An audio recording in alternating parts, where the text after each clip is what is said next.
What AFC North stud is about to make some noise, and what former NFC South stud might be coming back to help your fantasy teams in Week 12. Plus, we've got the former six-time FFPC League champions and owners of three FFPC Big Gorilla Top 100 teams, Tom and Alan Dee, coming in tonight. We've got a great show for you on the High Stakes Fantasy Football Hour. My name is Eric Balkman. Ferrell Elliott is here. Stick around. We've got a great show for you. Your HSFF Hour starts right now. Can't stand the pressure. I've seen greater men than need a lesson. Broadcast live and heard around the world, you are now watching the most entertaining hour of radio on the planet. Welcome to the High Stakes Fantasy Football Hour presented by myffpc.com with your hosts Eric Balkman and Ferrell Elliott. The High Stakes Fantasy Football Hour is your home for analysis from the best players in the world. And now, because no one else was available, here are Eric Balkman and Ferrell Elliott. Solace in the scripture. Are we not all our father's sons? I became a man. Nobody ever told me what a man was. Thank you, Rob. Greetings and salutations to all of you Balkaholics and Ferrelliacs. Welcome to the latest episode of the High Stakes Fantasy Football Hour, presented by the Fantasy Football Players Championship over at myffpc.com.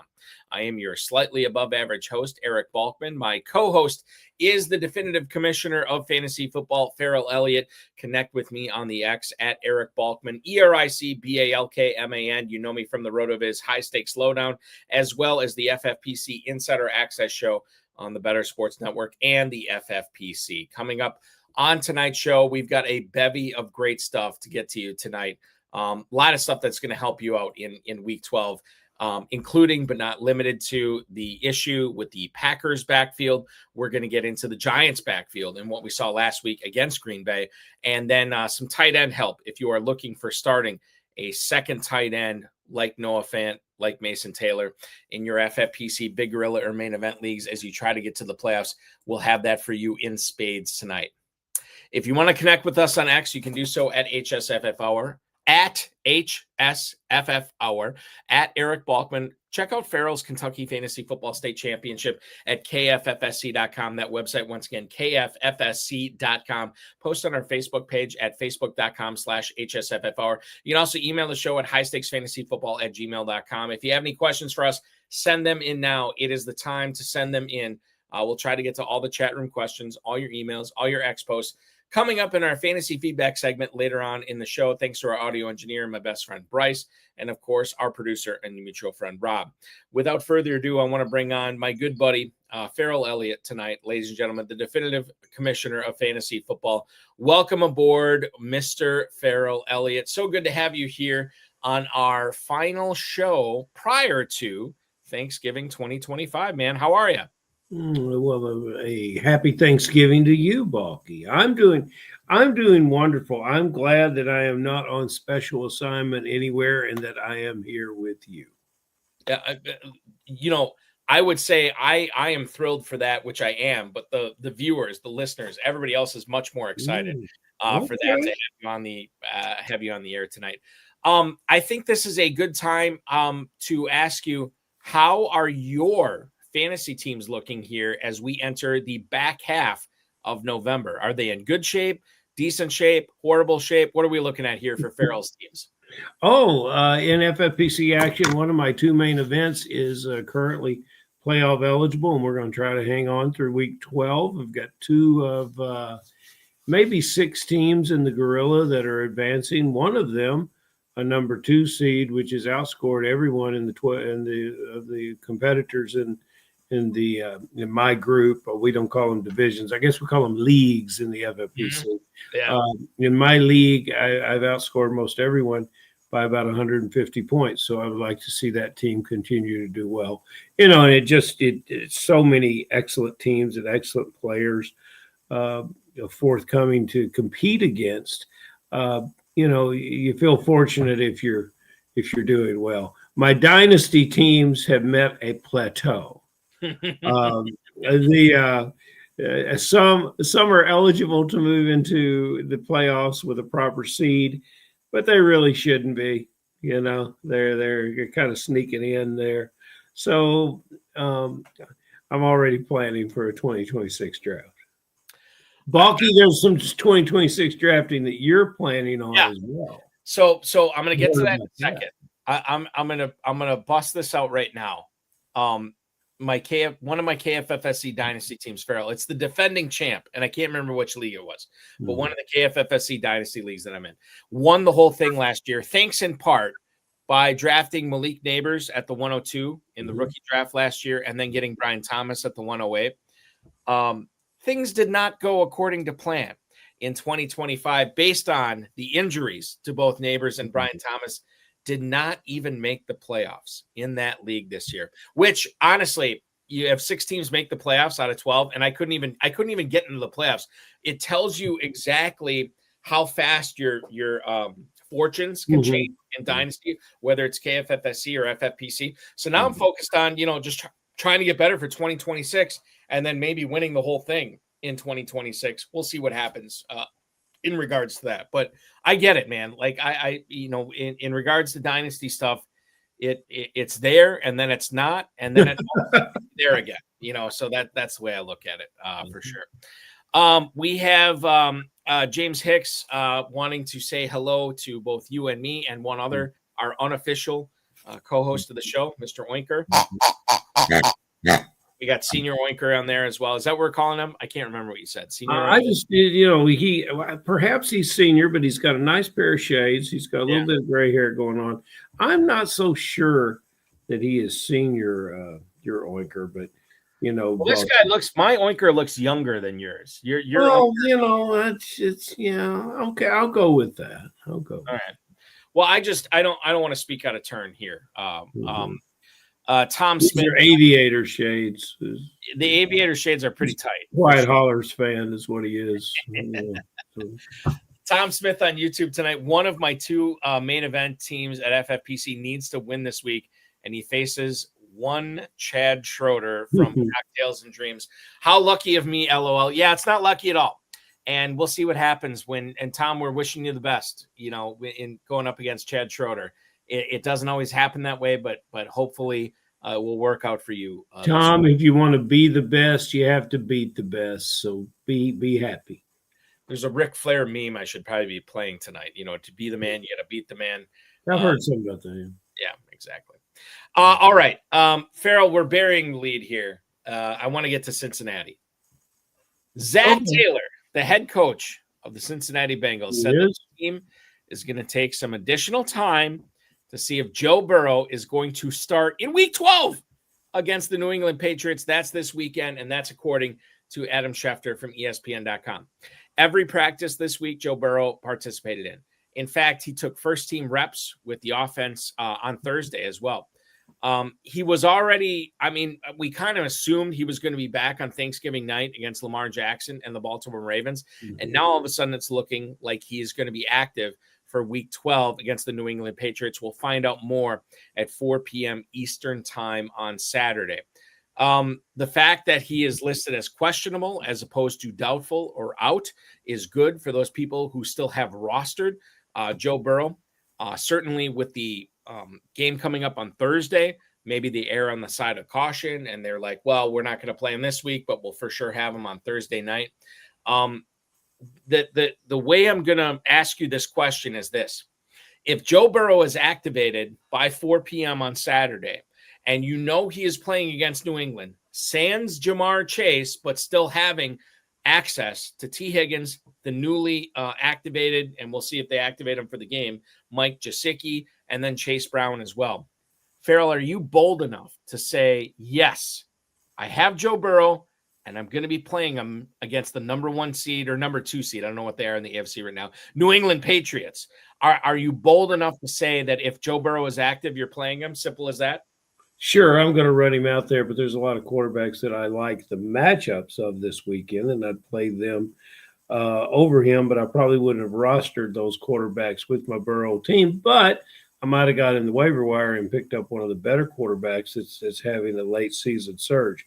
So I'm not – it all depends But if I have a quarterback I think can get me 21 or 22, that's what I'll go with. If I don't, then Burrow is my man, and I won't have a problem. And I definitely won't have a problem playing all the other Bengal players along with him.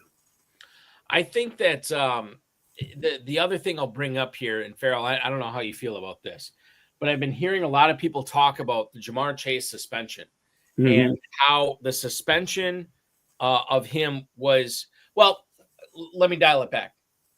The Patriots are really good at stopping the run. And so you would think that Cincinnati is going to be pass happy. Then Chase gets suspended for spitting on Jalen Ramsey, which in 9 times out of 10 is good things for T. Higgins. Now, what the Patriots can do is they can stick Christian Gonzalez on T. Higgins. So I don't even know the fact that Higgins is going to be the number 1 receiver. I don't even know if that's a good thing at this point. This coaching staff was hired for its offensive credentials. They'll have a real big chance to prove them in this game. And we're seeing what we saw last night with Buffalo is the poor protection and the lack of depth at the offensive line positions throughout the league. It's a problem everywhere. Whether you've got a mobile quarterback or not, you've got a situation with the way these offensive lines are playing. If they've lost 1 or 2 guys to injury, it's a big problem. Burrow takes a long time to get rid of the ball. Plus, he may be hurting. The team needs a lift. It needs some emotional lift. There's a commentary about the season. They're done for the year. I think they're already done for the year. But they're professionals. They're playing the games that are in front of them and on the schedule. I like what you're talking about with Higgins. Higgins finds a way to get open. There's other players on that roster that could break loose. Double tight end sets. You wanted to talk about some double tight end sets. There's a desperation ploy with the Cincinnati Bengal tight ends if you want. So yeah, there's some elements of utility for fantasy football in this game, Balky. But I think if you're having to depend on Burrow coming in for your lineup this late in the season, you're not necessarily in the best of shape anyway. No, you're probably not. But in the case that you are, I feel like you're, and I don't know, Ferrell, maybe it goes back down to what you're saying. The fact that you may not have a better option at quarterback at this point of the season, and if Burrow is active, even though it's not the greatest idea in the world to play a guy who is coming off this long of a layover, and just immediately throwing him back into the lineup without his number 1 wide receiver and against a better, one of the better defenses in the NFL. I get it. As Matt Damon said in those failed crypto ads a couple of years ago, fortune favors the bold. And what happened with crypto for him? I did not think I was in the bold last week when I played Justin Herbert, but his 5.5 score suggests that I did. Any quarterback can have that kind of stinker game. So yeah, you might. I don't expect Burrow's going to go out here and lay an egg. Can he complete the game physically? That's another thought.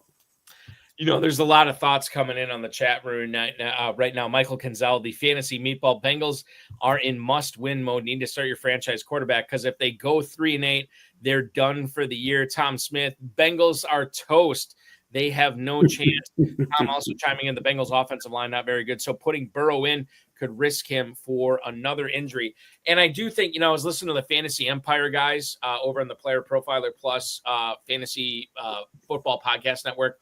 You have Chris Vaccaro, Dan Williamson, Nelson Sousa, and of course Matt Modica on that. And they were talking about this, and there was a definite separation of thoughts on this. There were some people thinking that they'd be foolish to bring Burrow back when they have basically no chance of making the playoffs, and then there was other people saying Vaccaro was saying this too, he busted his tail trying to get active, right? And he's trying to do whatever he can to get back on the field in 2025 and show what he can do. And honestly, if you have a healthy Chase in week 13, as well as T. Higgins, and now essentially a healthy Mike Gesicki, Chase Brown or whatever, Bengals could do numbers. It's going to be hard to keep Burrow off the field. Ferrell, do you think if the Bengals are able to activate Burrow and he is ready to go, do you think that they will given their current situation in the AFC playoffs? Yes. So you're asking, can they rally and get in the playoffs? Yes. Yes. I suppose if it's numerically. So they let Burrow play. They put everything at risk. Yeah. Well, players are wired to play. Yes. One of our listeners here says, "What's the lack of professionalism in football?" Think of it this way, guys. This is a man that Burrow wants to get back on the field as a form of professionalism. Balky's right. He has worked his tail off to get healthy. Sometimes it's keeping your body functioning when you have such an aggravated injury. And it sounds like a small thing, but it's not, especially the quarterback position. We probably have gone a little further on this point than we would intend to. Right. But Burrow has probably wanted to play for the last couple of weeks. All players want to get out on the field. This is not Cincinnati is doing this in concert with him. It's not so much a coach's decision as it is a mutual decision. He feels he's ready to go. And I'd rather bet on Joe Burrow than a lot of quarterbacks. I would too. Yeah. And I think that's smart. So whether he's active this week or not, I think we can feel fairly confident that he will be out there against the Ravens Thursday. And shame on you if you put him on waivers. Exactly. Which I did in one of my leagues. All right, moving forward here, Ferrell. We have Alan and Tommy Dee coming up here to talk about their top three top 100 teams in the FFPC Big Gorilla Tournament. Before we get to them, I do want to talk to you about the Cardinals rushing game here briefly. Okay. Bam Knight no longer on the injury report. However, Trey Benson and Amari DeMarcado, not only are they on the injury report, they have both been ruled out. Michael Carter probably will rotate behind Bam Knight, knowing that we do not see Benson, knowing that we do not see DeMarcado this week. I'm curious to what you would do with both Bam Knight and Michael Carter, knowing that the Falcons' rush defense is no bueno, and they can be had as far as opposing running backs go. And now you have Knight and Carter looking to take advantage of that. If you have Knight, if you have Carter, what are you doing with them in leagues this week in week 12, my friend? Knight will get the red zone goal line and most of the carries. Carter is a near and dear player to me. I'm familiar with his family, and I've always wished him well. He's battled injuries himself in his career. He could be the good passing ball catcher. I don't think, Gainwell's game from last weekend, that's what you hope for, is that one-off magical lightning strike where a player out of the backfield could catch 7-8 passes and a touchdown or two. Likely not to happen in this game. Go with Bam Knight. I like the way he's running the ball. He's earning that nickname. Go ahead and go with it. I am with Ferrell on this. I think Bam Knight is not a guy I want to start as like a top 25 back this week. However, if you are dealing with some bye week issues, I think Bam Knight makes a nice flex, and I am definitely staying away from Michael Carter in all my lineups this week. It is Bam Knight or bust, which apparently is the way the Cardinals are playing it as well. Ladies and gentlemen, I want to bring in our guests tonight. They have 6 high-stakes fantasy football titles to their name in the FFPC. And currently, as it stands, going into Sunday of Week 12, they have not 1, not 2, but 3 top 100 teams in the FFPC Big Gorilla. Again, a contest that will pay out a $1 million grand prize. Please welcome aboard on the show tonight, making their debuts in the high stakes fantasy footballer. It is Tom and Alan Dee, the brothers. Look at these cats. Pride of Illinois, joining us tonight. Gentlemen, good evening. What's happening, guys? Thanks for having us. The contest is which one's more handsome. Now, the one positioned under me has better lighting. That gives him an edge coming out of the box. But this guy on the left here has a massive smile. And he's positioning himself in the camera. They got a lot of good things going on here, man. Got to go for it, right? So Tommy, which one of you guys is older between you and Alan? Why don't you guess, Eric? Why don't you guess? I'm going to guess Alan is older. Am I wrong? Well, hell Correct. yes. Well, you phrased it wrong. Alan is wiser. For Alan's now. wiser. For now.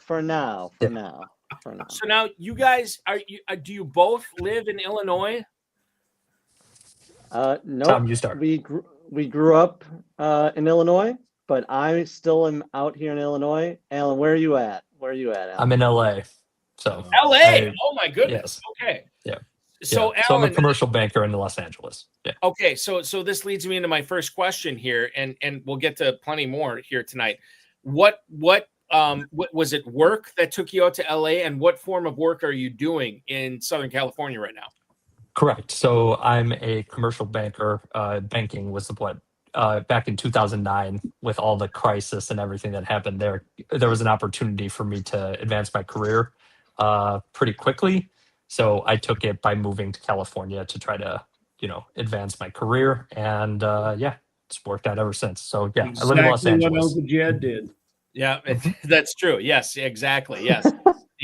I wouldn't say the Illinois hillbillies, but the Illinois I don't know what you call it, like the Illinois opportunity recognizers, something like that. The Illini left the Midwest. Yes, exactly. But Tom, your opportunity stayed in Illinois. What are you doing for a living right now? I'm in sales. I work for a company called ID Label. I sell anything label wise in warehouses, when they do an inventory, anything on the pallets or the totems. And so if anyone's out there, you need some labels in your warehouses, give me a little ring too, All right. That's exactly what you would expect a spy for the British government to say. Now hold on. Now Well, listen. There's plenty of fantasy stuff I want to get to tonight, but there's so much I want to get to before that. Now, Tom, I don't know if you're making a statement tonight, but with the Spider-Man t-shirt, the Spider-Man meme t-shirt that you're wearing tonight, I have to know, is this by design? Is this a commentary on you and Alan? Is this a commentary on fantasy football? The Spider-Man meme, for those of you under the age of 40, is something that has been showing up on social media over the years, where it is the two Spider-Mans pointing at each other as in they are looking at the exact same thing. What is the commentary, or is it just a case of like, hey, this was clean, I'm going on the show for this? I don't know if there's a secondary meaning into this tonight, Tom. You are. This is why you're the best in the biz, because you got your attention to detail. But there's definitely a different meaning to it. Not only is it a dope shirt, but my brother got me this shirt for my birthday. So my birthday's on September 2nd. So after the whole draft season, we get together and we watch the first weekend of football together each. So that's a tradition. But so we have a phrase that me and my brother use when we're drafting. It's called the Spider-Man meme. And we notice that certain players like to draft the same type of players. For example, the most common is the boom bust receiver. Like, I know he's not boom bust this year, but like George Pickens and DK Metcalf kind of have the same. So we were like, hey, they're the Spider-Man meme. They're all kind of looking at each other like, and then you'll see that player will add Matthew Gold into the mix. And like, we kind of laugh because like, you'll see the opposite too, where people will Spider-Man all the PPR scamming receivers. You'll get Jacoby Myers, you'll get Khalil Shakur, and there's never like a mix. Wandale Robinson, right? Yeah, it's like it's all the Spider-Man meme going on. So we chuckle around because what we want to do is like have a mixture of both on our teams. We don't want to be too much in the PPR scam and not have any pop to our teams. So something that we're paying. So as we like to use that phrase of the Spider-Man meme inside fantasy, and it's just kind of funny when you see that. So it is. You're speaking in code. You're speaking your own language. And Spider-Man, like all superheroes, you can count on to show up. Try to sell me that on Khalil Shakir. But who's going to show up? And I ask this I love you guys go back to talk about drafting. You do it together, and you love it, and managing the teams together. My question is a management question, but when I go back to drafting, with my modest effort in the FFPC, I look at the Cleveland Browns, and I don't really get. I stayed away completely from the whole operation. My Cleveland Browns source of information comes from a dear friend of mine named John Anderson, who is ready to love them and choke them all at the same time. It's a great thing. But, one of the questions that this year there was a Brown that I was interested in as tight end Harold Fannin. But we were able to get him late, as I recall. But the rest of the roster, I am an innocent bystander for a purview that is way, way far away. And with some curiosity, I have one question. What in the hell are you guys going to do with David Njoku this weekend? Man. So Balky wants 2 tight ends in his lineup. Yeah. Hey, we'll rock 3 tight ends. It could be tough sledding in the FFPC some weeks if you have injuries and bye weeks. I think it's tough sledding if you've got Njoku. Am I right or wrong? You're right. I would say so. We have Njoku in 3 different leagues, and this week we're sitting him in 2, and 1 we're playing him, but we're considering picking up the likes of Darnell Washington and Yoshivas to potentially start over him. So what prompted you to draft a player that here in week 12 you're going to go to players who've lived on the waiver wire all year? I mean, he looks good getting off the bus. And Njoku looks like he should be the guy. It's a great question. Fantasy really is a 1 week at a time thing. Yes, at the time when we drafted, you got to think about it. We thought Joe Flacco could win some games and still be on the team and throw the ball a lot to David Njoku, but so much has changed. And I actually think David Njoku probably can get you a serviceable week this week. Okay. But there's major risks, and it's week 12 right now. I also think Yoshivas in that game environment is okay, and then Darnell Washington against the Bears is actually pretty good. So Alan, what do you think about Njoku? I'm in agreement with my brother. So more of our drafting style is we're not out on any player at any cost. So when we were taking David Njoku, most of the time he was after ADP. So with that being said, we weren't like, man, we got to take him around early, right? And really we're in on him. It was more of, he's better than this tier of player. We might as well take a shot, especially because of the value at tight end. So really, he's been a player that we've played in conjunction. I mean, Tom? One of the teams that we have him on, right, is a McBride team, correct? Team 10, right? Yeah. Yeah. So yeah, we do like to double up on tight ends, but at the price it was good.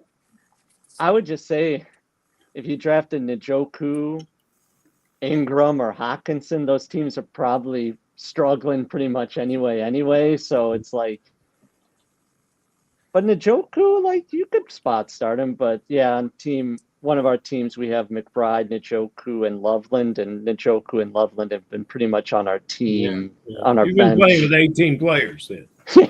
Yeah, they've been pretty much on our bench. 20. But you guys are doing all right. Balky doesn't make up numbers. Balky, Balky gave you an introduction. He didn't make up any numbers. Well, guys, I should ask you this too. In regards, Tom, to this tight end question, if David Njoku and I'll be honest with you, I should have looked this up before the show started. I didn't. If Njoku did not practice today, if he does not play this week, how do you feel about Harold Fannin in your starting lineup, knowing that it's a good matchup against Las Vegas, but also knowing that it's not Dylan Gabriel, it's not Joe Flacco, it's not Deshaun Watson, it's not Bernie Kosar. It is Shadur Sanders throwing to him. Tom, how do you feel about Harold Fannin in that situation? Well, I think if you have Harold Fannin, you play him. I would say only at this moment in time have I even gotten into the Shador Sanders conversation. So I actually feel very blessed that I haven't. Alan, when you have a team, you split up responsibilities. I gave Alan first take responsibility, so he's been watching that all week for us.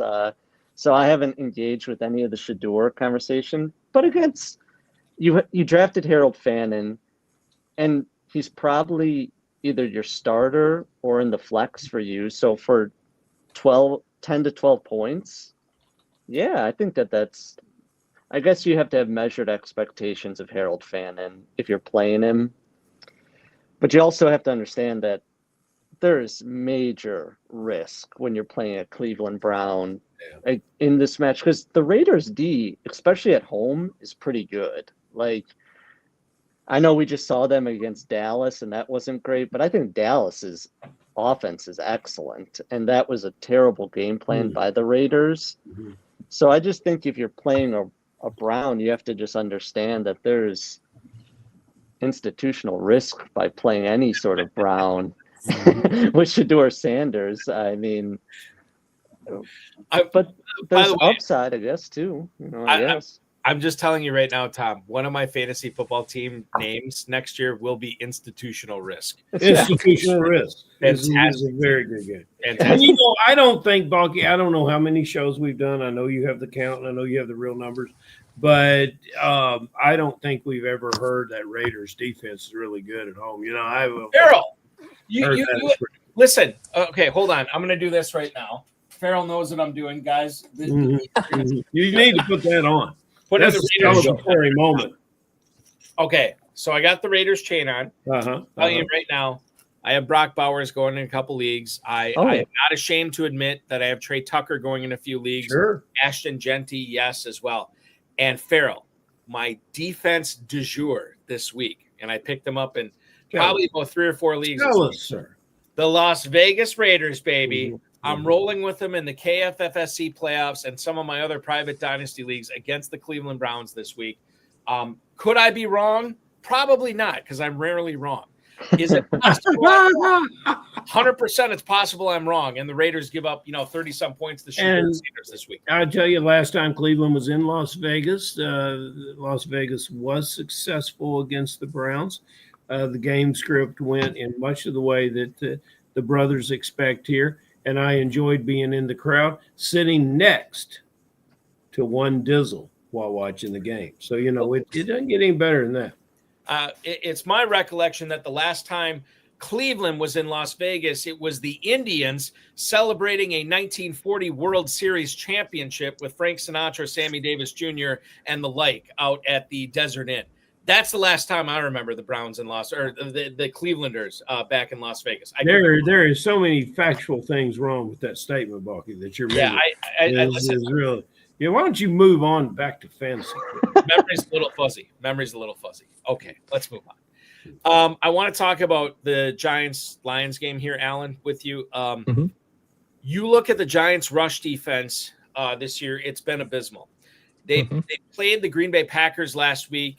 Josh Jacobs looked like he was off and running, pun intended, in this game, and then he got hurt. Emmanuel Wilson filled in, I don't want to say admirably, but decently. Chris Brooks really did not get in the game, and the Packers never really got the ground game going. Now, the Giants, instead of playing at home against the Packers, have to go to Detroit to face the Lions, who are ultra awesome, especially Jared Goff, in domes, which is where they're playing this weekend. You're not watching this show to find out whether you should be playing Jahmyr Gibbs. Yes, you should be playing Jahmyr Gibbs. The question here, Alan, is David Montgomery. How much of a must start is he against this horrid Giants rush defense this week? Is it going to be a Montgomery week, or is this going to be one of those weeks where we're scratching our heads on Sunday night saying, how the hell did he get 15 carries and only got 40 yards and no touchdowns? I'm curious to what you think is going to happen to Montgomery against the Giants this weekend. Yeah, no, I mean, my brother and I were discussing this before we got on air. I mean, Montgomery has to be in your RB2 flex conversation just because of not only bye weeks, but the strength of the matchup, right? He's been one of our best or most drafted running backs the whole offseason. He's one of our favorite players. I mean, in real football, he's just awesome, right? He's good in goal line. He's good in pass pro. He's good in short yardage. He really can, move the chains when the Lions really need like an impactful play, right? But since Dan Campbell has taken over the play calling, he's focused more on Gibbs and Jamison Williams and really is kind of like phased out a little bit of Montgomery and Amon-Ra St. Brown. So hopefully, after what he was doing against Philadelphia, which made no sense, and continuously going for it on fourth down and becoming predictable, that he wasn't going to just take the points and kick the field goal and keep putting the pressure on Philadelphia. Right. Maybe he learned a little bit from that experience compared to playing basically a lifeless Commanders 2 weeks ago, in Washington. So hopefully he gets back to really what Detroit is good at, which is running the ball, really putting all the pressure on the Giants with not only Montgomery, but also Jahmyr Gibbs, so that they really get back into form. Because really what's happened to Detroit, which is kind of surprising, is they've kind of fallen into the middle of the pack in the NFC because they've given away a couple games that they probably should have won based on just a little bit of coaching, changes that they probably should have made that would have been more effective. I don't know. That's really my take on it. David Montgomery, if he can't get you 12 to 15 points this week, it's probably not going to happen the rest of the year. So if you have him, play him. But I would hope that he gets back to form, which is that 12 to 15 point RB2 solid floor play that you're really looking for. The banker has identified the institutional risk in the Dan Campbell bonds. Of course. The bonds, they're the grading of that has gone down. Okay. You guys are having a very successful year. And I know within the makeup of these teams are perhaps numerous Tampa Bay Buccaneers. Am I correct? Okay.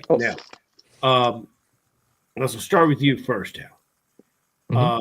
There's situations in the running back room because you're obviously happy with third string Tucker, but you want Irving to come back. But if you got Tucker and you don't have Irving, that's a really big situation that you're sitting on this weekend. Now you've got Godwin coming back too. Tez Johnson may be a late pickup. You thought you had things worked out. Then Evans got hurt. What are you doing with all of this Tampa Bay personnel and trying to figure out who you're going to put on the field with this team? And, of course, the big question is, you've got, at this point in time, you've got to have 20 or so plus points from Baker Mayfield. It's the Rams this weekend, Alan. It's the Rams this weekend. Do you get them? Do you get those points? I would hope you do with Baker because, again, I think the game environment would hopefully push him. The Rams defense, though, is quite good. Yes. If they can really get after him and sack him, he's going to have a tough day, right? But again, if Ibuka and Godwin can come or get back into form, really the Buccaneers can keep up with the Rams. I mean, it's really a must-win for the Bucs to really keep pace because I really think the Carolina Panthers are coming for them in the South. With that being said, the Sean Tucker situation, I mean, you got to play it till it dies, right? I mean, last week against Buffalo, it really was a dream matchup. I mean, my brother and I were coming up with many combinations around that game, just standard DFS as well. To not that it's relevant to this commentary, but with that being said, we were really high on that game, right? Just in general. And that game delivered, right? You got 6 touchdowns out of Josh Allen, and you got 4 or 5 touchdowns out of the Bucs combined with basically what had happened. So Sean Tucker, really good player. My brother and I, we have about 10 teams with Bucky Irving. So we're hopeful that he can come back. But really, Guys, that's pretty much it. Yeah. Yeah, no, I get it. And a good answer on that, obviously. I'm looking for some more good answers for you here as we as I take a sip of my coffee here tonight. In my institutional risk coffee mug, just for nice. who is listening on audio tonight as opposed to video. Fantasy Meatball. This is our buddy Michael Kenzel on YouTube hanging out with us. Let's go to a non-tight end premium format here, guys, tonight. Tommy, I'm going to throw this to you first. Darnell Washington or TJ Hawkinson, who is the better start? Again, non-tight end premium, which, Michael, I'll be honest with you, I feel a little bit guilty, even asking a non-tight end premium question on the show tonight, but I'll do it because we love you. TJ Hawkinson in Lambeau Field to take on the Green Bay Packers. Darnell Washington, all 311 pounds of him, in Chicago to take on the Bears. Tommy, who do you like better in a non-tight end premium but full PPR format this week? I'll just say, the mighty have fallen. What kind of question are we in? The saddest thing is it's Darnell Washington, right? How could you ever start TJ Hawkinson with any? Now, Hawkinson might do it. How could you start him with any confidence right now against Green Bay? And the thing is, the Darnell Washington is a ridiculous player, but Arthur Smith is going to get the most out of him, and the Bears are susceptible because their linebackers are injured right now. So you can get them over in the middle. They're bad against the run and against tight ends. So Darnell Washington's, as ridiculous as it sounds, is sneaky this week. And this, Eric and Ferrell, we're not going to say anything that we're not actually doing ourselves. We have Darnell Washington potentially going in a league or two. So I'm not just saying that to just say you're sharing your level of disgust with us. Yeah, it's the waivers at this time of year is grim, but I've seen Hawkinson is a tough click right now. And I love TJ Hawkinson. He's a good player, but that offense has been brutal. So good luck, my man. You're going to be playing our Chicago Bears. I hope Darnell Washington does it for you, but not too much. Not too much. Not too much. Yeah. Alan, let me throw this one to you. This is our good buddy from Kentucky, Jimmy Williams, chiming in. Jimmy Williams, by the way, just like you guys, noted Bears fan extraordinaire. But Bears and Cubs. Bears and Cubs, absolutely. He has an Arizona Cardinals question here. Comments on what Michael Wilson looks like this week. Alan, I'll throw this to you. I missed it. I missed it last week. So my brother and I we were in on this all week last week, and we were we couldn't believe how much hype there was around Michael Wilson. Again, the guy had 289 yards career up until a 180-yard performance. Again, this year has had two miraculous wide receiver threes that basically broke out in 1 week, right? You had Kendrick Bourne that looked like Justin Jefferson against the Rams, and then you had Michael Wilson last week. What was it? Jamar Chase-esque, right? Almost 20 targets. Slant after slant. I was watching the game. My brother knows. I was sitting there watching this. I said, how many slants is this guy going to catch? It was absurd. But I think it continues against the Jaguars because, again, the Jags can get a little bit of a pass rush, but I think the Cardinals just want to play this way. They want to be down 14-0, within 3 minutes from the start of the game, and then we're just looking like we're going through the motions and just racking up yards after yards, but it's not serious stuff. So, it's funny because I think Michael Wilson, if you have it, you have to play it until it dies. But I do think it's going to be good this week.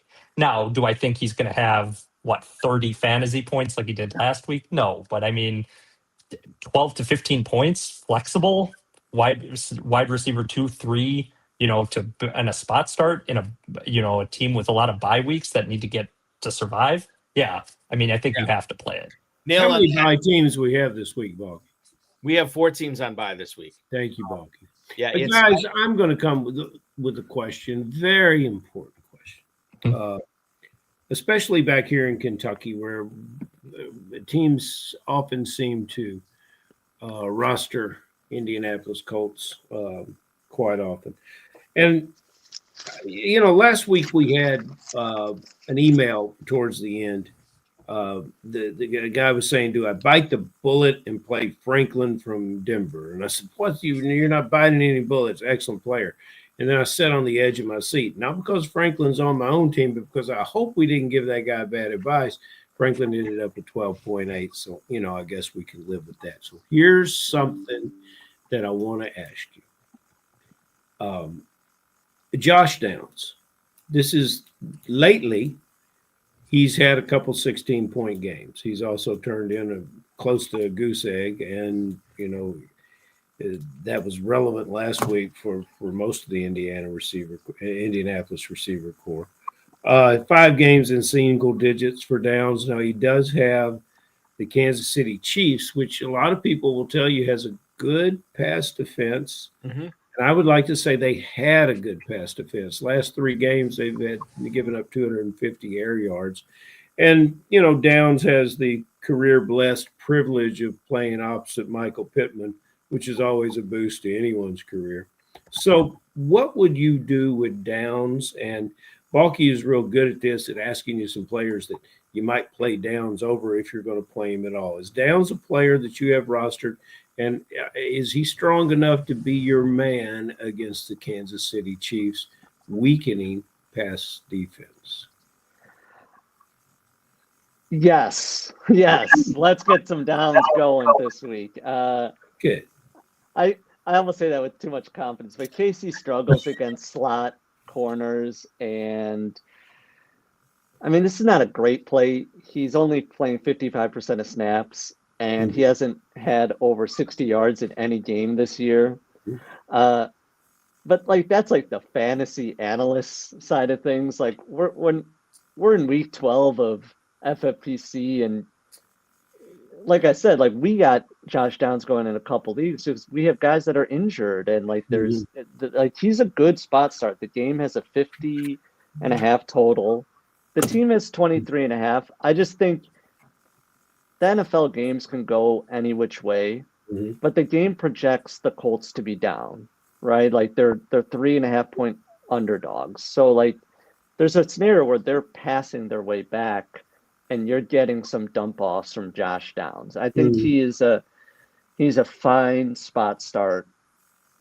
Now, I like that. Now, Balky, do you recall this correctly, like I do, or maybe it just hit me differently than it would you? Back when we had the Pros versus Joes, and you guys are familiar with that tournament, Pros versus Joes, we had some people, not these people, because this is our core group. We had some comments that were saying things like Josh Downs would be wonderful season, supplanting Pittman. I've always thought he was the Indianapolis version of Wan'Dale Robinson, but they're not playing as behind as much, so he does. Do you remember it that way? I don't not remember it that way. I think you probably remember it better than me, but I will say that as far as what you just said about Downs, I have heard these things before from many high stakes players, many fantasy football pundits out there for sure. And I will say this, and Ferrell, you may not want to hear this, but your cousin, intelligent and attractive and lovely, Miss Perez, fantasy football genius, Stacy Perez, was on the FFPC Insider Access show last night, and she was praising Josh Downs for a good 90 seconds on there. And I made mention, I'm like, Ferrell, if he was hearing this, would be all in an uproar that you were not praising Michael Pittman. And she said, listen, when we go to the family reunion this year, I'm going to set the record straight on Josh Downs versus Michael Pittman. So there could be something brewing there. I'm not sure. But as far as Downs this week against the Chiefs, I think you guys make some good points. As far as the defense that they're going up against, the fact that Michael Pittman has been healthy this year, I think this is all worthwhile to bring up when you are considering what to do with your wide receiver 3 or one of your flex spots in the FFPC. Guys, I have to go back here in the YouTube chat because we've got a lot of good questions here tonight. Let's go to, and Alan, I'm going to throw this to you right away. Tom Smith right here, our good buddy Finn's fan. Quarterback question here this week. He wants to know, should he be starting Dak Prescott this week? Dak Prescott, who is at home against the Philadelphia Eagles, or Baker Mayfield, who is on the road at the Los Angeles Rams. Alan Dee, how do you fall in on this? I'm going to go a little spicy on this one. I think Dak is the pick. I do. I think Dallas is coming. I told my brother that once they made that trade for Quinnen Williams and they looked so bad against the Cardinals, but they were still putting up points on offense, and then they just there's a path for them if they really win this game. And Dak looked great in the first week against Philadelphia. Like, Dallas should have won that game, but they didn't. So I think Dallas, if they really put it all together, can really push Philadelphia, and it should be Dak Prescott that could potentially win the game. Now, again, Baker versus the Rams, it's a great matchup too, but that's because if you think that the Bucs offensive line is going to basically stop that Rams pass rush. So, like I said, I think the more of an upside spicier play would be Dak. More of the floor play would be Baker. But I really do think Dak Prescott's going to be good this week. Yeah, I'm 100% in agreement with you on Alan. Alan. I think Prescott's the play. And as far as your ceiling floor analysis goes, I am less likely to agree with you on that. But I still think I would in that scenario when it comes to those two. I'm going to throw this to your brother Tom here on this one. Michael Kenzel, the fantasy meatball, another Baker Mayfield quarterback question. Who would you be starting this week, Tom? Would it be Baker Mayfield at Los Angeles, or would it be the record-setting Jacoby Brissett, who is taking on the Jacksonville Jaguars this week? Just found out before I went on the air, shortly before we went on the air tonight, guys. Canton, Ohio now features the jersey that Brissett wore in that game, where he threw 47 completions, 47 out of 57 against San Francisco. So, Tom, I'm going to put it to you this way, and I don't think I'm phrasing this improperly. Would you start the former number one overall pick Baker Mayfield against the Rams, or would you start NFL Pro Football Hall of Famer Jacoby Brissett, against the Jacksonville Jaguars this week? Who's the better start, my friend? You gotta make a trip down to Canton and join Brissett. You gotta. It's so ridiculous. This year we've had these teams that are just so bad, but they're good at fantasy, and the Cardinals are one of them. Like, it was the Bengals. It probably still is the Bengals. Well, it was the Cowboys at first, and then it was the Bengals, and now we're on the Cardinals side, and you just gotta ride it right now. Baker could outscore him because that game could get really wacky, and I've seen I always watch the 3:00 slates for some reason. I'm always watching bad Cardinals games at 3:00. So that game could be 9-3 and everyone's upset, and like all the chalk and DFS, the people are losing their mind. But you got to just ride Brissett. It's one of those things. He's hot. He's rolling the dice at the roulette table. You got to just go with the guy. It's like I'm riding this guy till he shows me he can't. So rolling the dice at the roulette table. You're going to have to spend a little time with me in Las Vegas. Maybe I use because we're going to have to get you. You may get thrown out of some casinos. Yeah. Okay. But we'll My brother plays cards. He's better at cards. Give you a pass. You understood what I meant, though. But you got to just ride it. You got to ride the. You just ride it. I think you better ride it with Dak Prescott. That's all I'm saying. That's Ferrell, before you ask your next question here, I want to throw this back to Tom here. Another question that we have from our good buddy Ray C on YouTube. Right. Running back question this week. Damn good question too. We have Quinshon Judkins going up against the Las Vegas Raiders. So would you be playing Quinshon Judkins over one Alvin Kamara, who is in the Big Easy at home against the Dirty Birds of Atlanta, taking on the Falcons? Who is it, Kamara or is it Judkins this week for you, Tom? Well, this is like a spoiler. The guy already knew, because my sleeper of the week was Alvin Kamara. I'm not swearing on the screen, but Alvin Alvin Kamara. So, little stat for you: Atlanta gives up the 5th most points to running backs, and before the bye, Alvin Kamara had 22 carries and 3 receptions for 116 yards.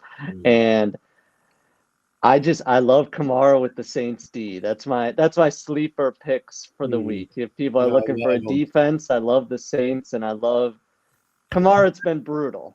Like, if you drafted him in the 4th round, we drafted him, but if you're looking for 14 boring points, Alvin Kamara is going to give it to you.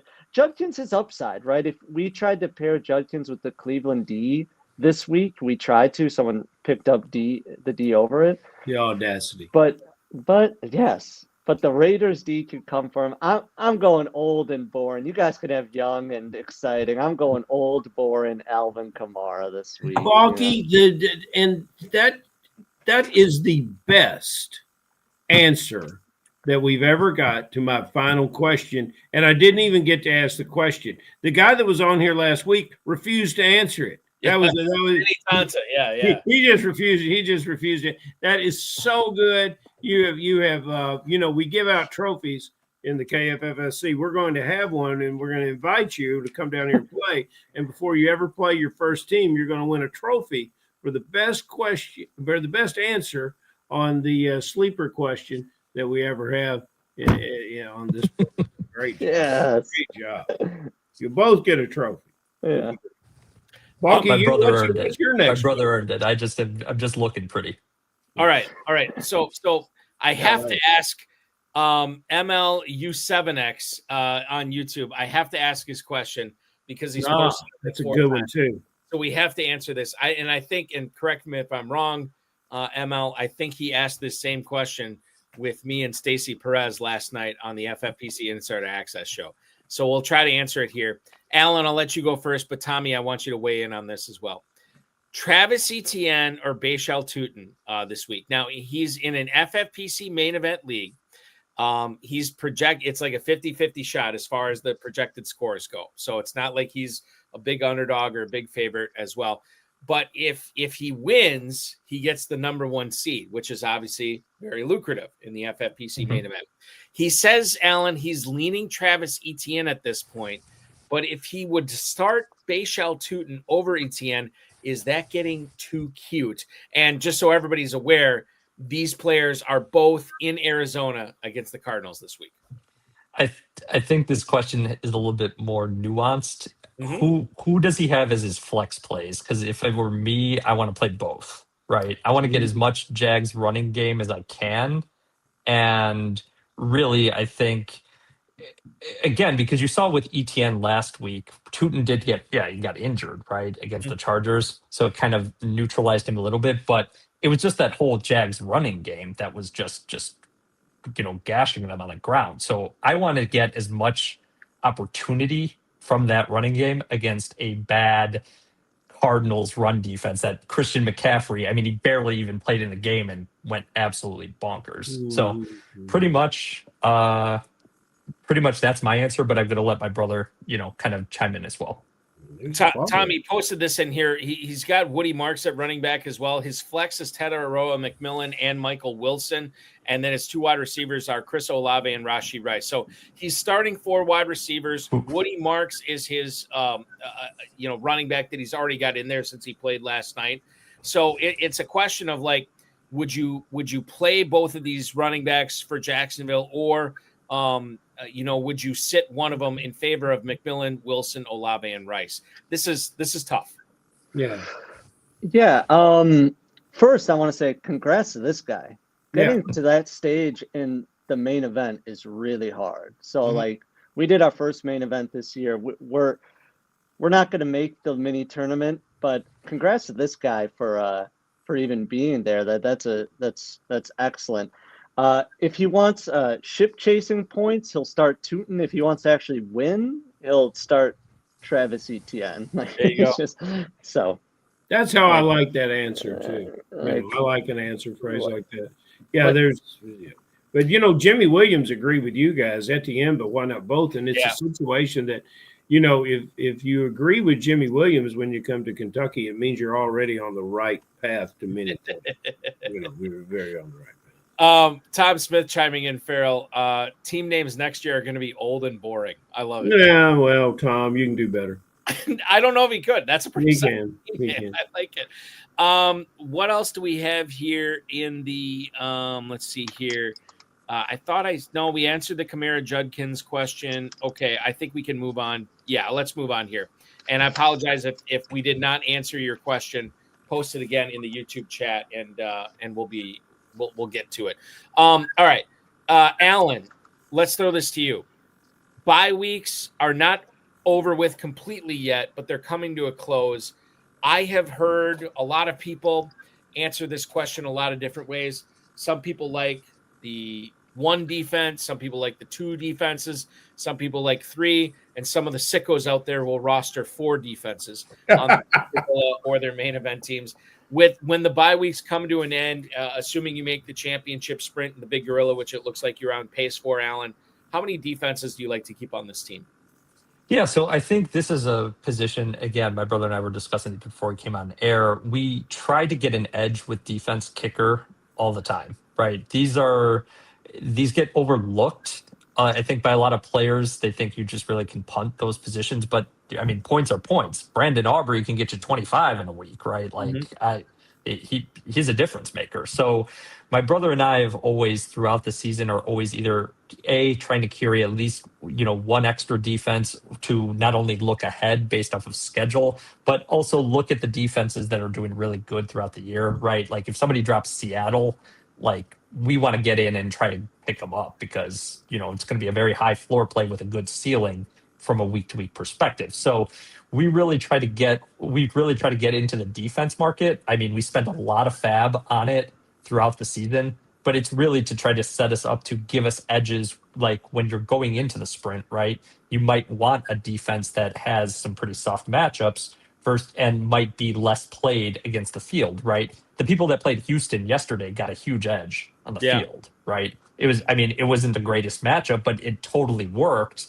And Houston's just a strong unit going forward. They might not have the best matchups going up, going forward, like Colts and some of these other teams that they have to play that are pretty strong on offense. But if you get the right scenario for them, they're really they're really strong and they're elite and can get turnover, sacks, and the kinds of production that you're looking at for the position. So, I mean, my brother and I, we took chances on even playing bad defenses early, right? We took Miami 1 week just because we thought the matchup was good enough.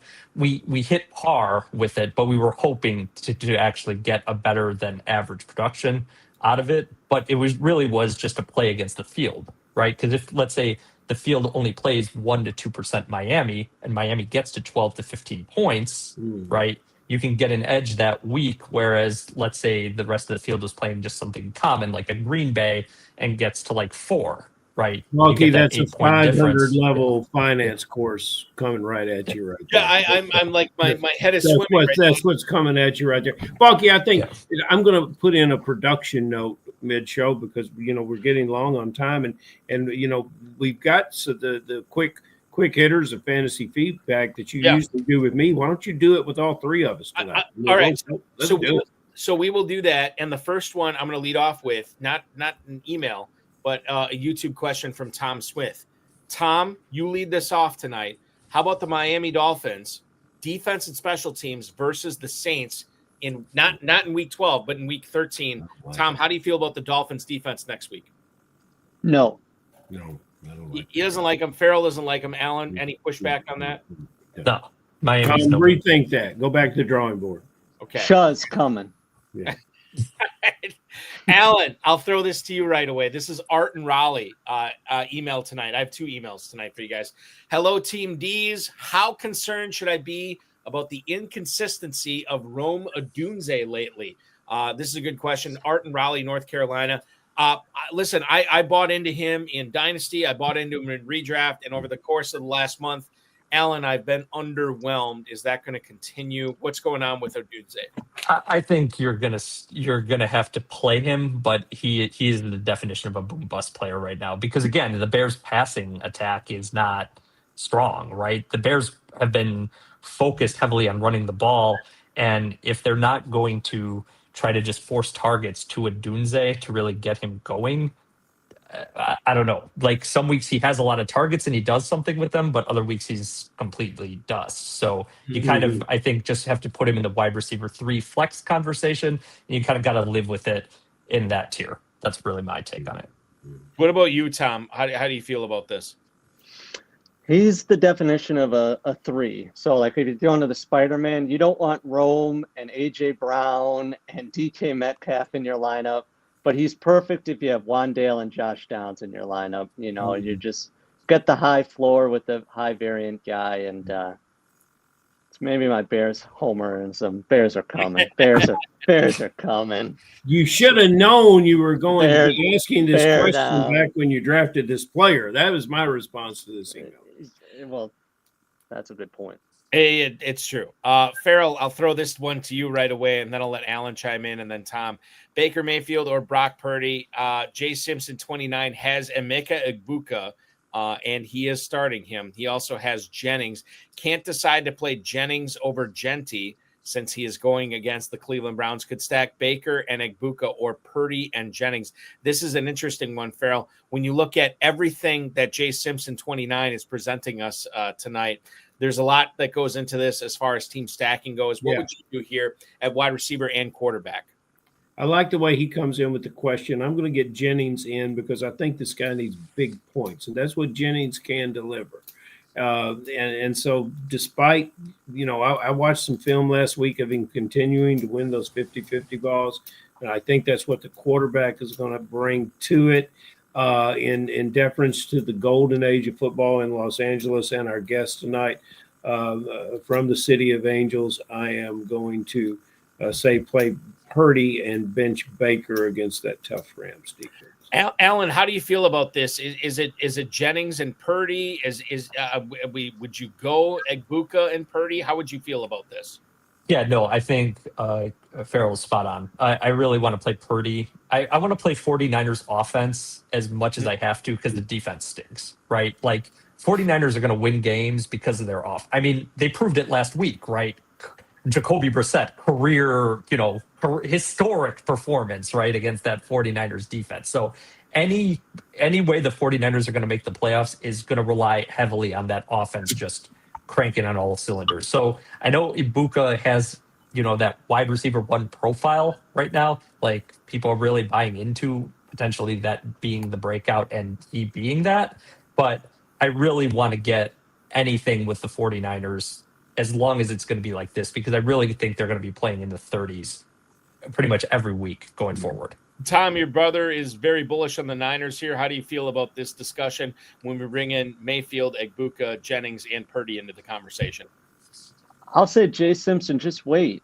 Wait to see what your team needs to about 6 o'clock on Sunday. If you need more upside, rock Baker and Egbuka. Like if you're down in your match and you need to really catch up, that's what I would suggest. If you need safe floor, go Purdy and Jennings. Actually, no, because you could play Purdy and Egbuka, right? If you could. Yeah, probably just Purdy and Egbuka. But if you need some upside, doing Baker and Egbuka, because sometimes we're down against somebody and it's we're probably going to lose anyway. Let's take more of an upside swing. And sometimes you pull a victory out of it because football is a strange sport, man. Baker and Egbuka could go off. So I would just say wait till you don't have enough information yet to make this fully, I would say. You're going to take one of each. It's hard to put Egbuka on the bench. What I love about Jennings, if you look at his game logs from previous years and somewhat from this year, those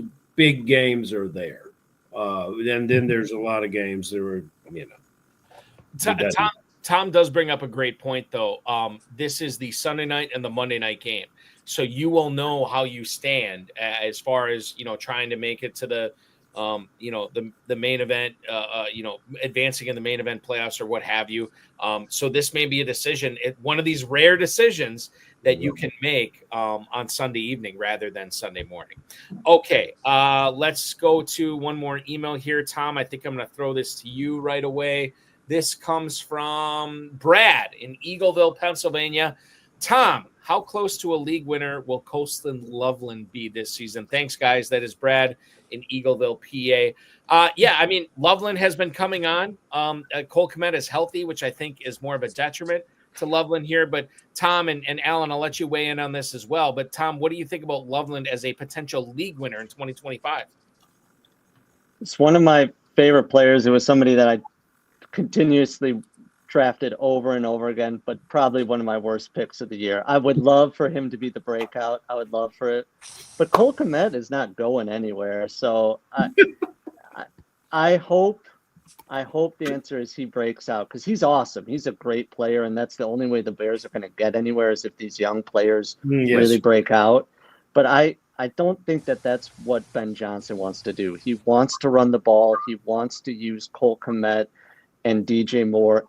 Pretty much, he wants to do everything that the fantasy community doesn't want him to do, right? Like, so the fantasy community wants Luther Burden to just take over DJ Moore and wants Colston Loveland, but Ben Johnson wants to win football games. And remember the preseason excitement from all the fantasy players, Detroit South, tons of points. Just remember that.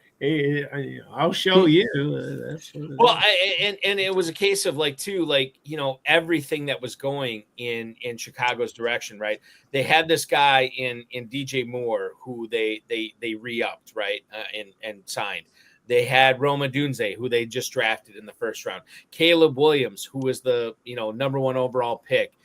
Ben Johnson, who put up, 50, 60, 70, 180 points a game in Detroit. So and then Colston Loveland and Luther Burden, who they drafted in the first and second round, respectively. So there was a lot of positive momentum going into all these players.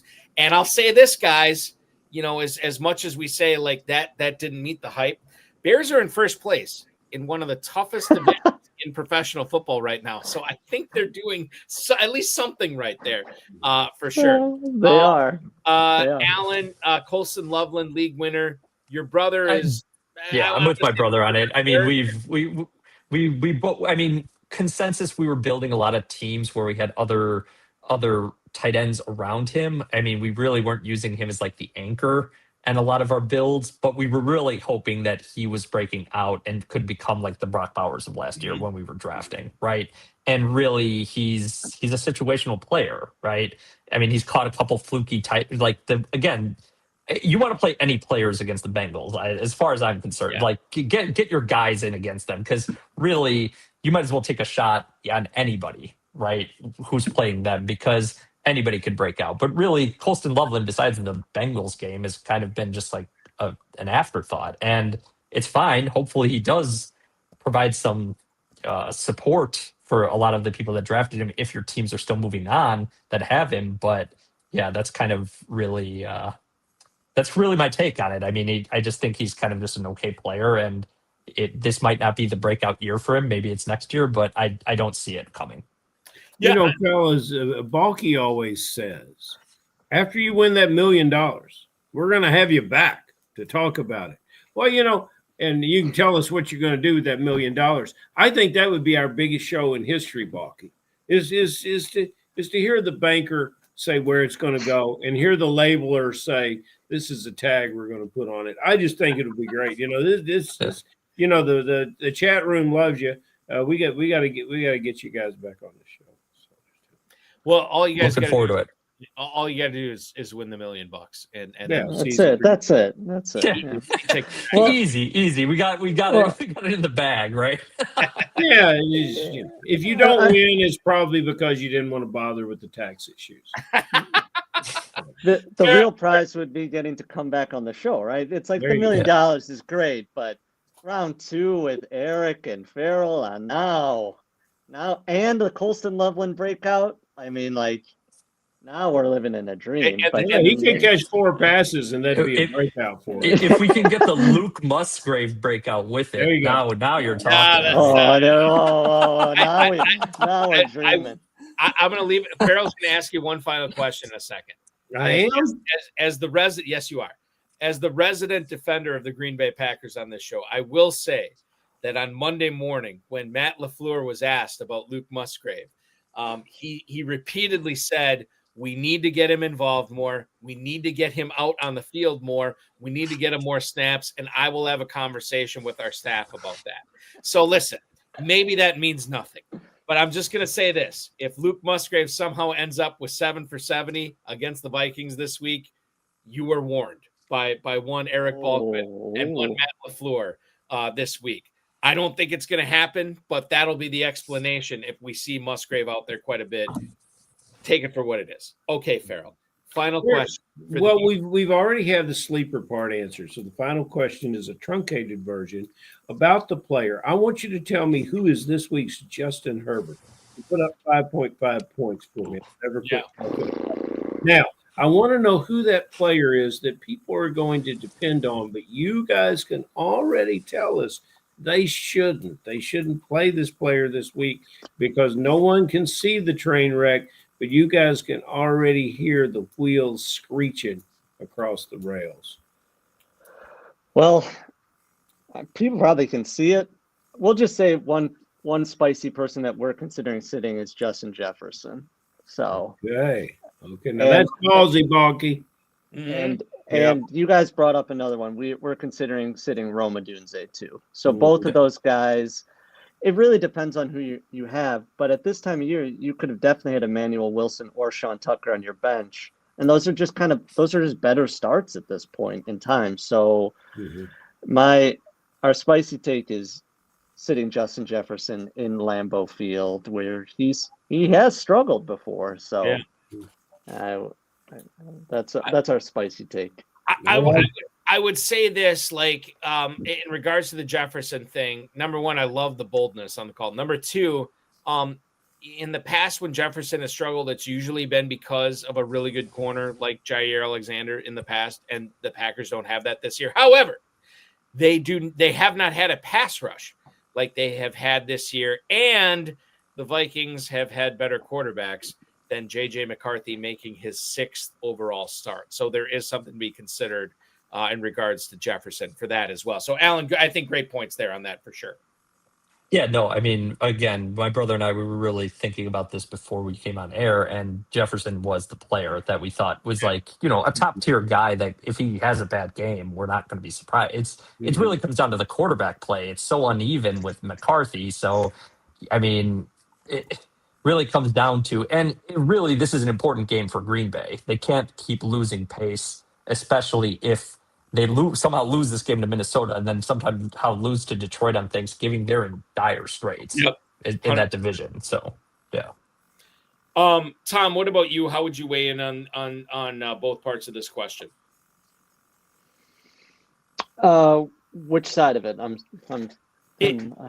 Whichever side. If there's somebody that you think that FFPC players need to be thinking hard about besides Justin Jefferson, benching, and then as well as a player that, and I think everybody's looking for a player this week. Ferrell kind of alluded to it as well. Everybody's looking for that sleeper that's going to help them get, into the playoffs, advancing to the playoffs, getting them higher up on the leaderboard. There's a lot of different ways to go. All right.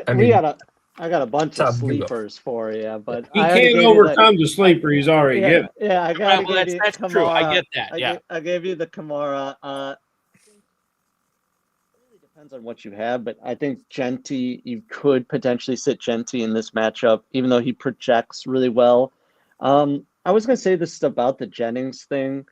If you're a volume drafter, and this is just to your audience, like for us, this is just a suggestion, but find somebody that you really like their projections, and it'll help you with these decisions. Because sometimes these, like, when we're making a line of decisions, we're like, what's the projection, right? Like, but because you could potentially sit Genty, but he projects pretty well this week. So that's here nor there. A couple sleepers. I think Gesicki is probably in the waivers, and people forget what he is. He's also 2,600 in DFS for anybody out there in DFS.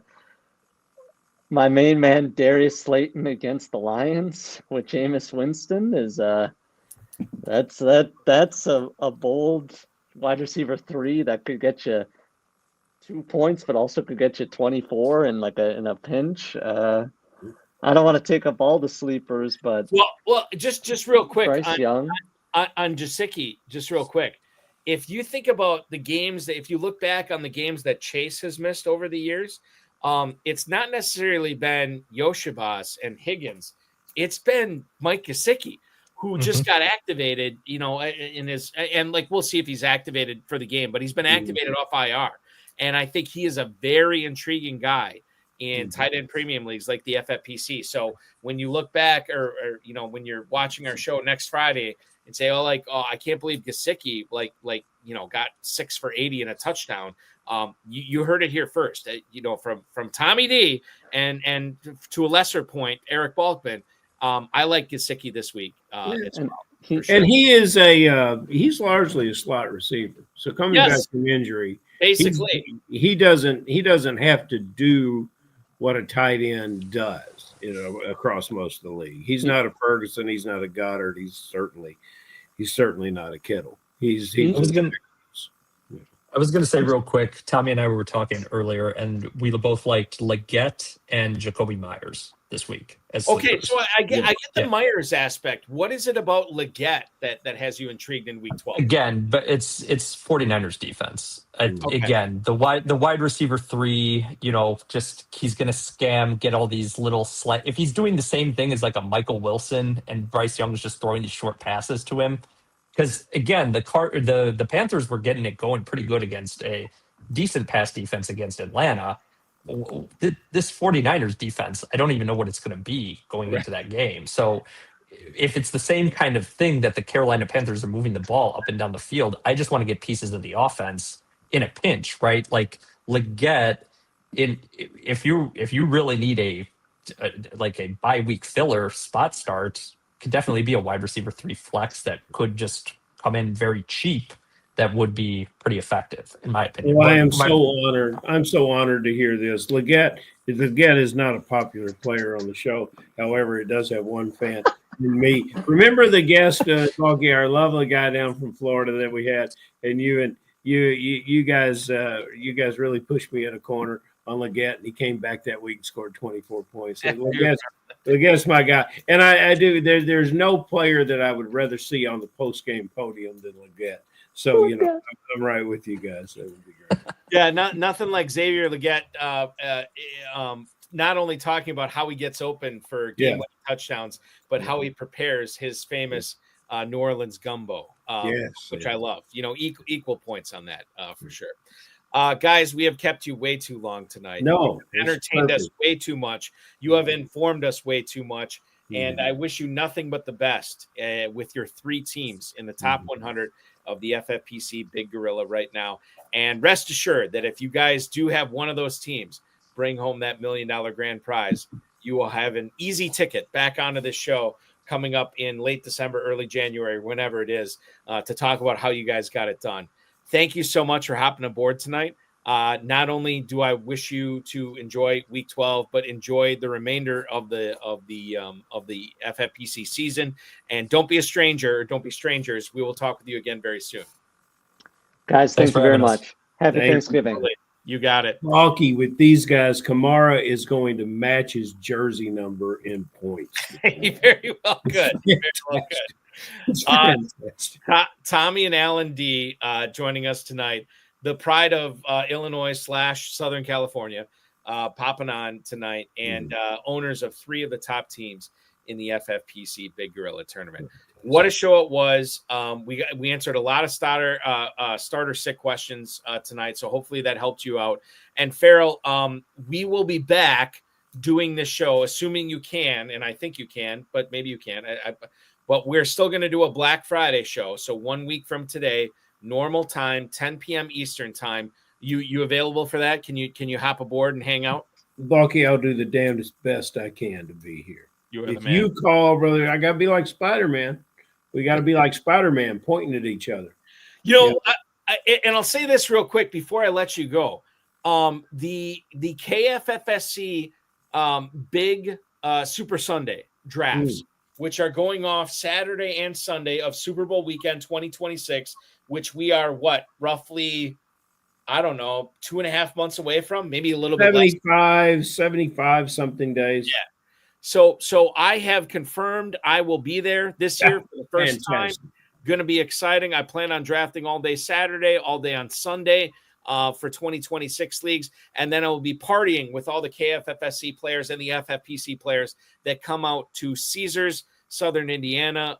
We rent out that private high rollers room or whatever to draft and hang out and watch the game. And I'm very excited for that. For more details and to register for leagues to compete against me and other viewers and listeners of this show, Ferrell, KFFSC.com. KFFSC.com is where to go, right? Yes, sir. And it's right at the top. Sweet 16, Super Sunday Sweet 16. It's a $300 entry. It's limited to 96 teams, a $10,000 grand prize, and many other prizes. It's a great format. It's a great weekend. Our wonderful room that we have, the food and drinks, it's just wonderful. We'd love to have. We've got people coming in from all over the country, as well as a good group of local players. And yes, you can come play 1-2 teams. You can do like Balky and play in all 8 events. Yeah. I've been trying to do this for years, and finally my family and my schedule has cooperated so I can actually enjoy the Super Bowl with other like-minded fantasy footballers and drafting teams that weekend as well. Very excited for it. KFFSC.com. KFFSC.com is where to go. Ferrell, thanks so much for hanging out with me tonight. I won't talk to you again until after Thanksgiving, so I wish you and yours a very happy and prosperous Thanksgiving this coming week. Much to be thankful for, Balky. Thank you. You got it. That is Ferrell Elliott, the definitive commissioner of fantasy football, hanging out on the High Stakes Fantasy Football Hour tonight. I want to thank Tom and Alan Dee for coming on the show tonight, Ferrell Elliott, and of course the FFPC, Rob, Bryce, and each and every one of you for listening, streaming, downloading, watching, however you consume this content. I am very grateful. We will be back next Friday, 10 p.m. Eastern time, with the history of fantasy sports author of that book, Larry Schechter, will be on the show next week. Very excited to find out how his FFPC teams are doing this year, and we'll get an inside look on how this great game that we have played for many, many years, and in some cases for many of you watching decades, how it came to be. Larry Schechter joins us on Black Friday. Next Friday night at 10 p.m. Eastern time. In case you missed the RotoViz High Stakes Lowdown, check it out anywhere you get your podcast, including the FFPC socials. We had 2021 FPC $500,000 champions Donnie Andrews and Brady David back on the show. If you remember, they're on 4 years ago after they won the the 500K in the Football Guys Players Championship. They were back this week because they have a top 40 team in the FFPC main event going for $1 million this year. What a story it would be if they were able to win both of those. Fascinating stuff. Had a great time with those guys. Check it out. And then next week at 10 p.m. Eastern time, we have week 11 FFPC main event, 21st place team owner Mark Davidson making his return to the RotoViz High Stakes Lowdown. Again, that is 10 p.m. Tuesday night. We will have that for you as well. In case you missed it, check out the Insider Access show for the FFPC on the Better Sports Network or any of the FFPC socials with one Fantasy and Frames, Player Profilers, and Dynasty Degens, Stacy Perez. She co-hosted with me for 2 full hours. It was so much fun. We learned a lot. We had a lot of laughs. Check it out. One of my favorite shows every year, talking with Stacy Perez. That can be seen anywhere on the FFPC socials or anywhere you get podcasts. And we will not have a show this coming Thursday because it's Thanksgiving. So I've moved the show up so you still enjoy the content. Monday, 7 p.m. Eastern time for 2 hours leading into that Niners-Panthers game on Monday Night Football. It's going to be 1 week seasons and Roto World's Mark Garcia, High-Low FF on X. Mark Garcia will join me for the full 2 hours on Monday night. That's going to be a blast as well. FFPC Weekly Challenge is live. No draft, no salary cap. Just pick 10 players or 12 players if you want to play with kickers and defenses over at myffpc.com. Win up to $2,500 this weekend. 10, 30, and 100 team contests. Only one player per NFL team. So if you want to have if you want to have on Drake May, you can't have Stephon Diggs. If you want to have Brock Purdy, you can't have George Kittle. MyFFPC.com, MyFFPC.com is where to go for that as well. Remember to like this video, subscribe to the channel, comment on the video, share it with your friends, share it with your enemies, and get notified each and every time we go live, which again will be Monday night, 7 p.m. Eastern time with Mark Garcia from Roto World and 1 week season on the FFPC Insider Access Show. Thank you so much for watching, everybody. Really appreciate each and every one of you. Your weekend officially starts now.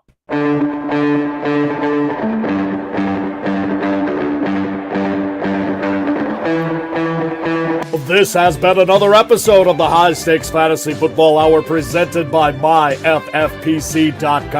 It was broadcast live and was watched around the world. Balky and Ferrell will be back next week with more analysis, more interviews, and more advice from guests much smarter than they are. Thanks for watching, and we'll talk with you again next week. I just want to, just real quick, before we sign off the air tonight, I should have done this last week, and it slipped my mind, and I apologize for that. I don't always like to bring up bad news on the show, but sometimes we have to pay tribute to people who made the show possible, people who made the FFPC possible. Found out last week or earlier last week that Jeff Antley, a longtime FFPC and KFFSC player, ended up passing away way too young. He was in his early 50s. Good friend of Tommy Herron, who you know, he's been on this show before. He's been on the road of his high stakes lowdown a couple of times as well. And Jeff and I had the opportunity to talk and catch up and hang out, talk fantasy football, talk life, both at Caesars Southern Indiana for the KFFSC, as well as out for the FFPC live events in Las Vegas. It's going to sound very generic here. And I didn't know Jeff all that well, but I knew him fairly well. And I will say, incredibly nice guy, so much fun to talk fantasy football with. I learned a lot about fantasy football in talking with him over the years, both in Louisville and Las Vegas. And I will definitely miss him when I go to Louisville, not only for the Super Bowl Sunday, but in August. And I'll miss him in Las Vegas. And I know the conversations that Tommy Herron and Jeff Antley and I had in between breaks at the KFFSC or in between drafts in Las Vegas, they won't be the same because Jeff won't be there. Very knowledgeable guy, very nice guy, and certainly lived life to the fullest. Big traveler. He went out and did everything he could to make sure that he didn't just exist. He didn't just survive. He lived his life. And I think that's the best compliment I can pay him. So rest in peace, Jeff Antley. We miss you, buddy. And we hope you're having a good time up there. Until next week, everybody, thanks so much for watching. And we will talk with you again on Monday.